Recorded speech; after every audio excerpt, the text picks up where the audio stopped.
반갑습니다. 오늘은 여러분들과 함께 우리 열왕기하 6장의 책으로 한국 속담에서 따온 제목인데요. 모기도 모이면 천둥 소리가 난다 라는 제목을 놓고 함께 말씀 상고하고자 합니다. 열왕기하의 말씀들을 저희들이 계속해서 이렇게 나누고 있지요. 그러면서 계속해서 저희가 여실히 마주하게 되는 한 가지 사실은 바로 이 엘리사의 사역 속에 하나님의 역사가 끊임없이 일어나고 있는 것을 저희들은 목도하게 됩니다. 일단 저와 함께 나누었던 그간의 말씀들을 살펴보면 과부에 빈곤했던 그 기름 그릇이 계속해서 차고 넘치는 역사가 일어났죠. 수넴 여인의 죽은 아들이 다시 살기도 했습니다. 독이 든 들호박찌개가 먹을 만한 국으로 바뀌기도 했고 보리떡 20개와 채소로 수많은 사람들이 먹기도 했습니다. 그리고 바로 지난주의 말씀에서 나아만 장군이 나병에서 나음을 입게 된 장면까지 저희들은 말씀으로 확인했습니다. 계속해서 엘리사의 사역 가운데 하나님의 일하심이 드러나고 있는 것입니다. 바로 이때 이제 어떤 일이 일어나는가? 그것은 바로 공동체의 부흥이 일어나게 되었습니다. 많은 선지 생도들이 엘리사의 선지 학교에 오늘 입학하고자 그 입학 원서를 계속해서 내고 있습니다. 너도 나도 그 교장 선생님인 엘리사의 사역을 엿보다가 뒤편에 있는 하나님의 일하심까지 보고 결단을 시작하고 있죠. 너도 나도 이 공동체에 가서 나도 함께 하겠노라 라고 자원을 하고 있습니다. 엘리사의 곁에는 진리가 있어, 엘리사의 곁에는 복음이 있어 라고 하는 확신을 가지고 엘리사의 선지 학교로 많은 그 수련생들이 모여들게 되었습니다. 많은 사람들이 몰려들었더니 생긴 첫 번째 문제가 무엇인가? 그것은 바로 비좁음에 대한 문제였습니다. 오늘은 이들이 이 비좁음의 문제를 어떻게 해결해 보려고 하는지 저희들은 궁금하게 되는데요. 이들은 먼저 분교를 궁리하고 있습니다. 곧 확장 이전을 꿈꾸고 있는 거죠. 그리고 그러다 보니 쇠도끼가 물에 빠지기도 하는 위기를 저희들은 말씀으로 읽었습니다. 그래서 오늘 여러분들과 함께 이 부흥하는 공동체가 어떤 방식으로 이 문제를 해결하고 있고 또 그 말씀을 상고하면서 그들의 태도에서 우리가 취해야 할 말씀을 발견할 수 있는 축복이 있기를 이 말씀 빌려 주님의 이름으로 소망합니다.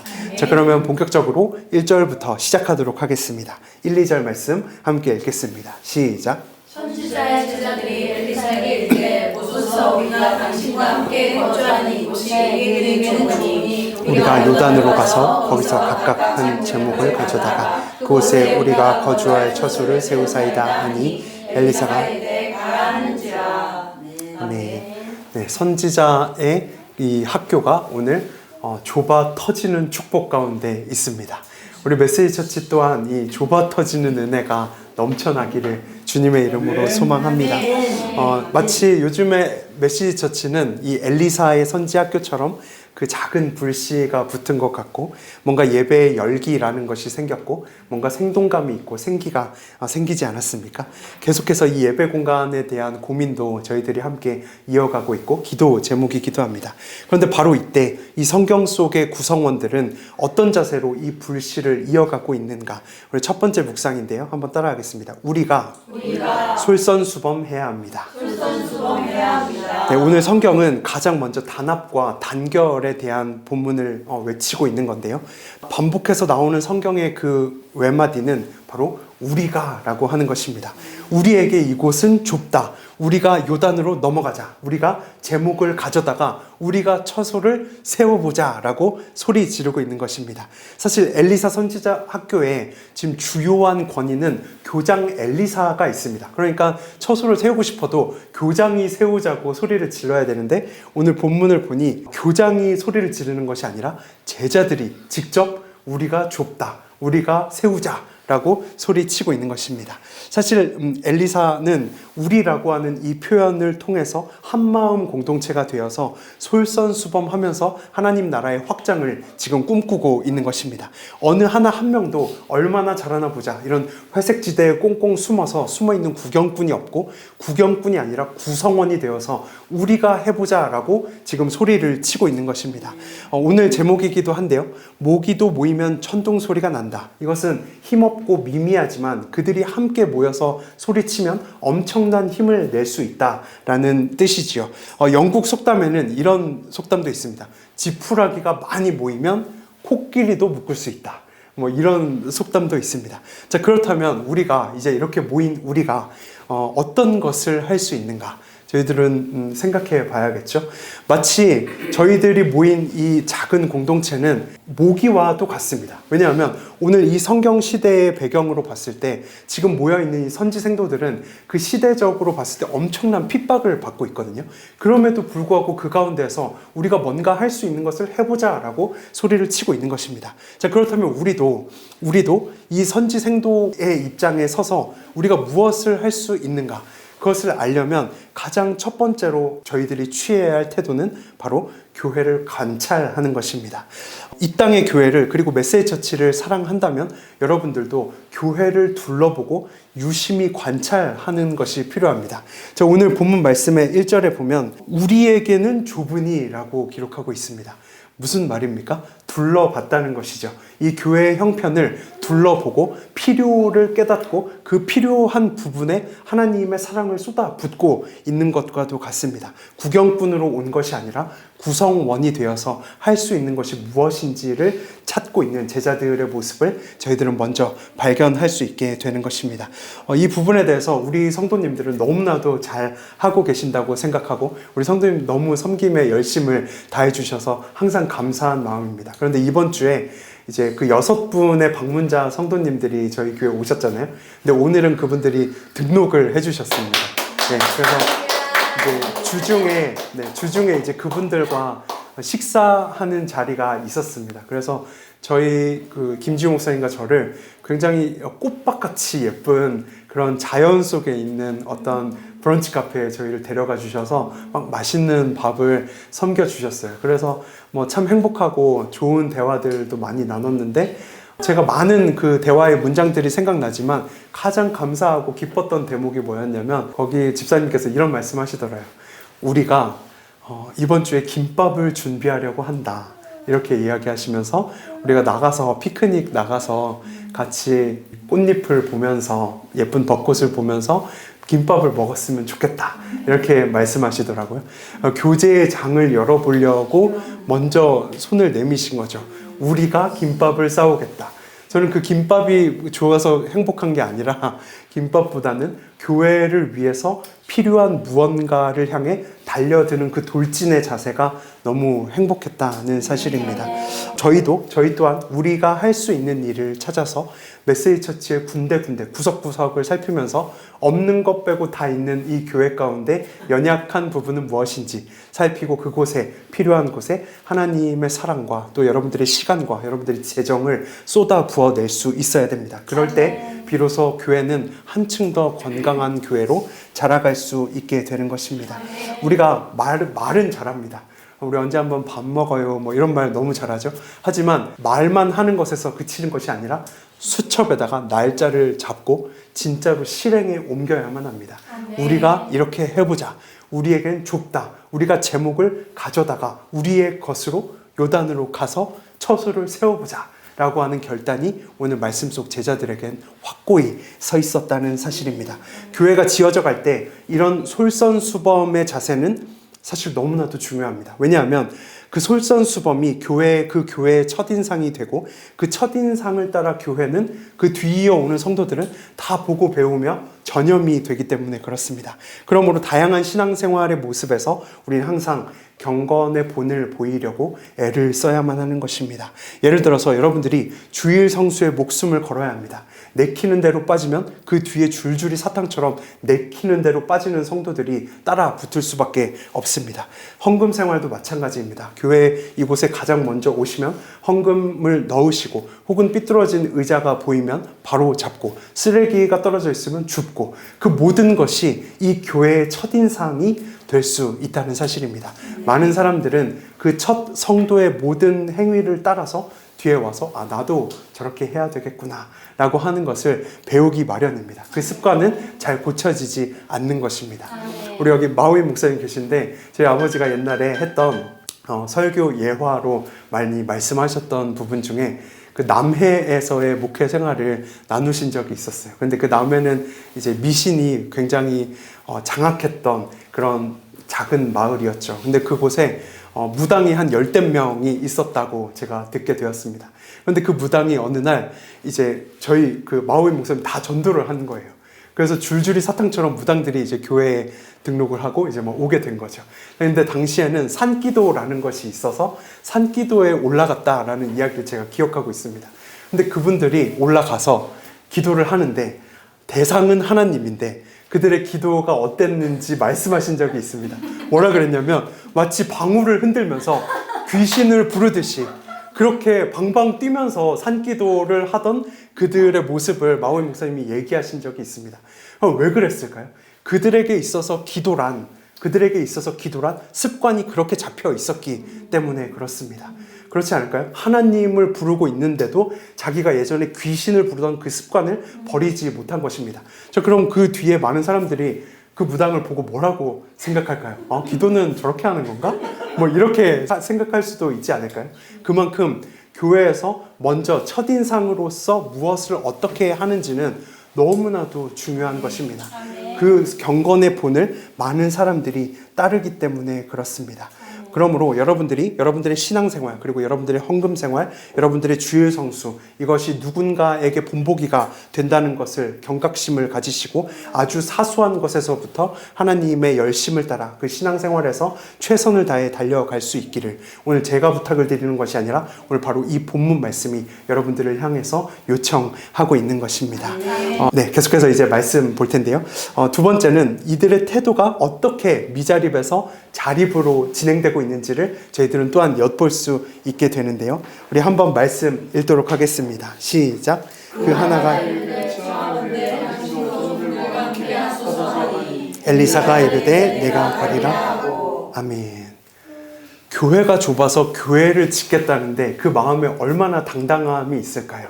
아마 엄청난 당위성을 가지고 신이 나서 어깨가 들썩해서 처소를 세우자라고 소리 지르고 있을 것입니다. 하지만 아무리 당연해도 그 일이 아무리 선해도 오늘 말씀은 당신도 종들과 함께 가야 한다라고 기록합니다. 이것을 당신은 엘리사 선지자를 이야기하는 것이며 엘리사 선지자는 곧 하나님의 말씀을 품은 선지자입니다. 곧 이들이 지금 당신도 함께 하자라고 하는 것은 아무리 선한 일을 하더라도 말씀 없인 하지 않겠다 라고 지금 선포를 하고 허락을 구하고 있는 것입니다.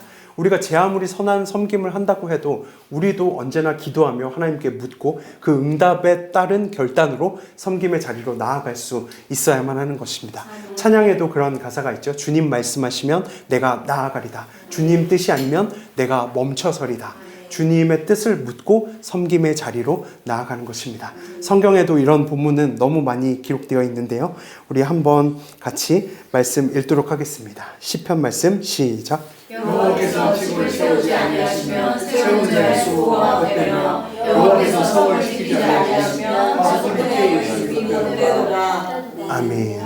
일의 모든 시작과 끝 진행하시는 분도 하나님이십니다. 그러므로 우리도 하나님께 계속해서 도장을 받으며 그 일을 진행해야 하는 것이죠.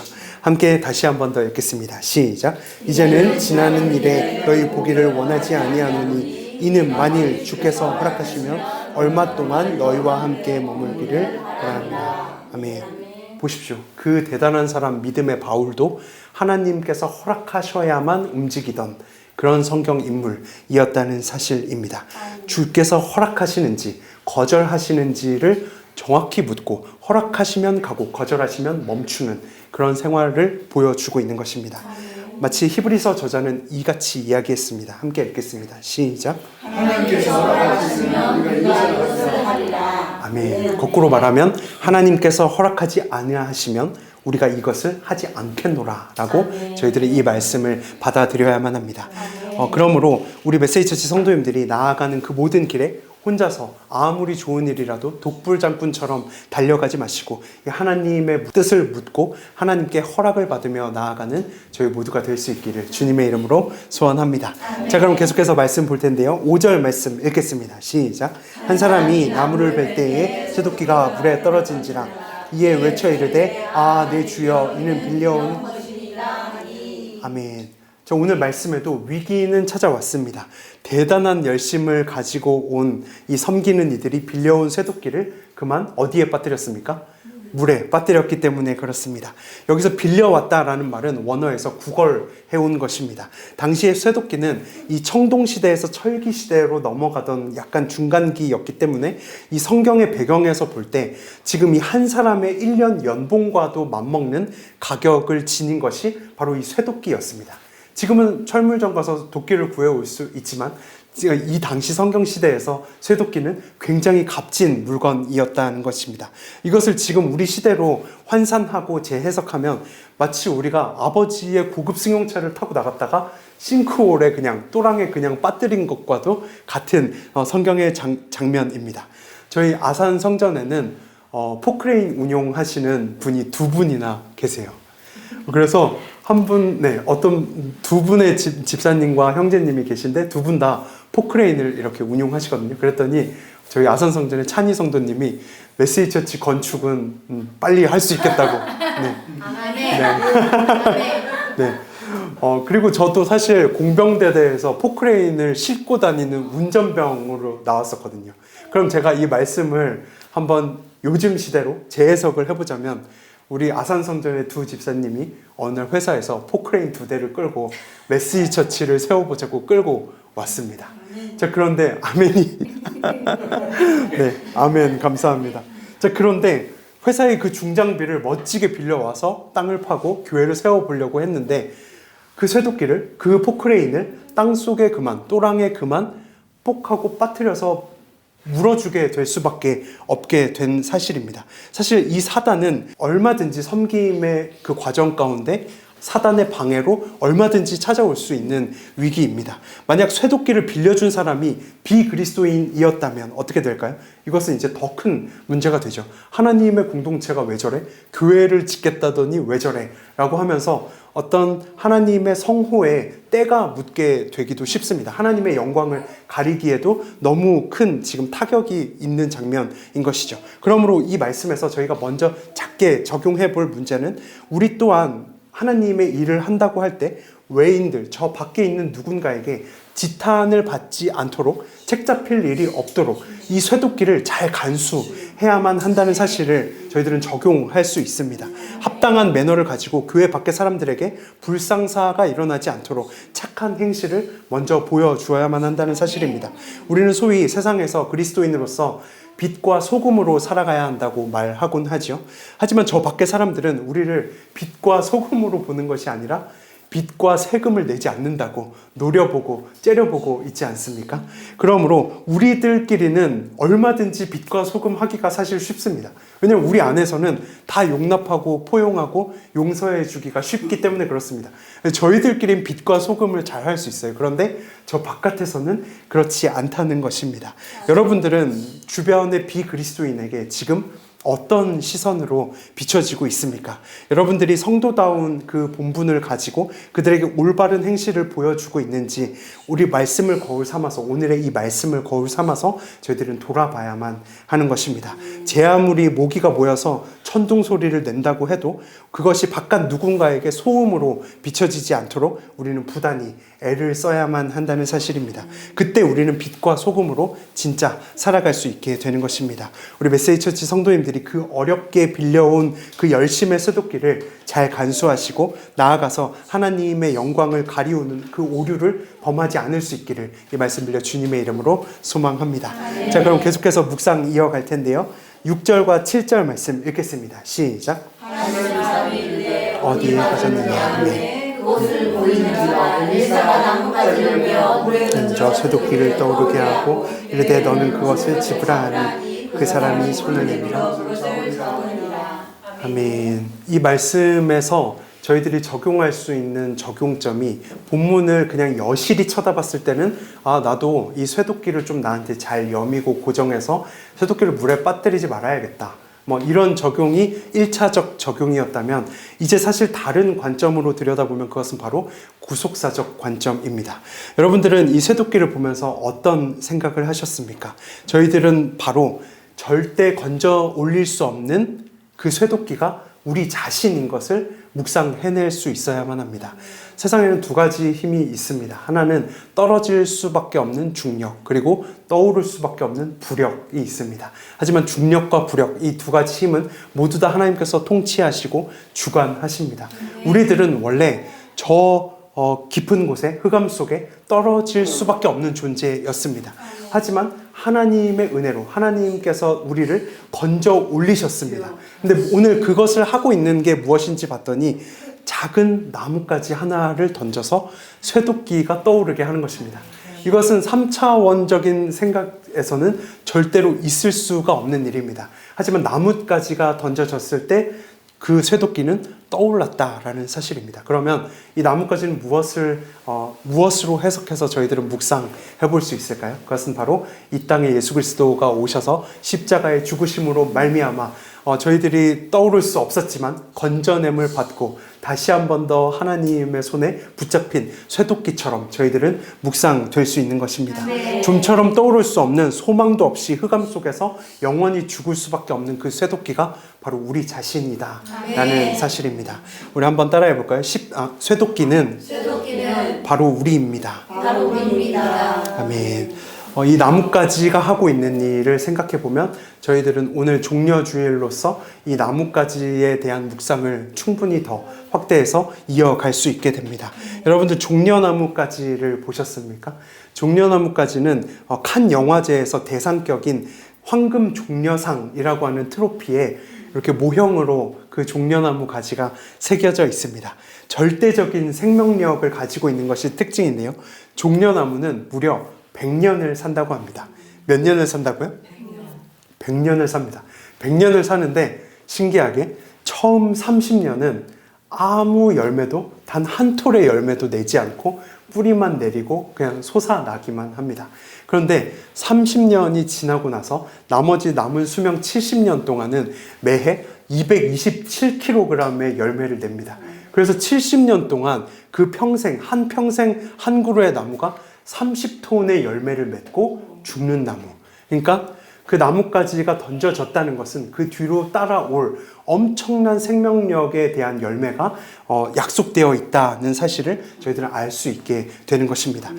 심지어 종려나무는 약재로도 쓰이고 로프죠. 밧줄을 만들 때도 쓰이고 바구니도 만들고 의약용으로 수액으로도 맞기도 하고 심지어 미용으로 화장품으로도 만든다고 합니다. 그 즙은 시럽으로 해서 맛있게 먹고 또 각종 영양제로도 사용이 된다고 합니다. 그 생의 모든 것을 바쳐서 많은 영혼들을 살리고 영광을 받는 것, 그것이 바로 종려나무입니다. 심지어 성경에 보면 성전을 지을 때도 종려나무로 만들었다라고 하는 기록이 많이 적혀져 있습니다. 그럼 맛은 어떨까요? 맛은 없을까요? 그렇지 않고 이 종려나무의 별명이 대추나무일 정도로 그 맛 또한 달콤하고 좋다고 합니다.